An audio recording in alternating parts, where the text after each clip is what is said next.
So this is the CPSR register. Okay, current program status register. Okay, this stores the status of the internal operations which happens in the system. Here, these are conditional flags. Conditional flags in the sense, let's assume some arithmetic or logical operation is carried out by the processor. If the result is 0, in that case, this Z flag is set as 1, else it is set as 0. If the result is negative, this N value is set as 1, else it is 0. This is carry flag. If the result has generated a carry, then this will be set as 1, else it is 0.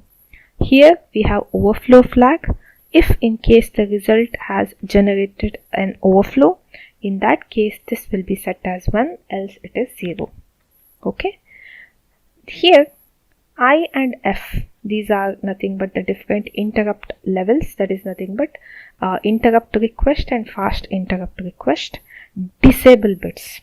Okay, if this is set as 1, any normal interrupts will be disabled. You can't send interrupt request. If F is set as 1, you can't even send the set of interrupts which are classified as fast interrupts. So if these both are set as 1, any interrupts which are meant to gain CPU attention won't be considered by the CPU. This is T bit indicating thumb or arm state based on the value you set. That is, if you set it as 1, then your system will work as in the thumb mode, which is 16-bit instructions. And if in case you set it as 0, then it will work in ARM mode. Then here we have mode bits.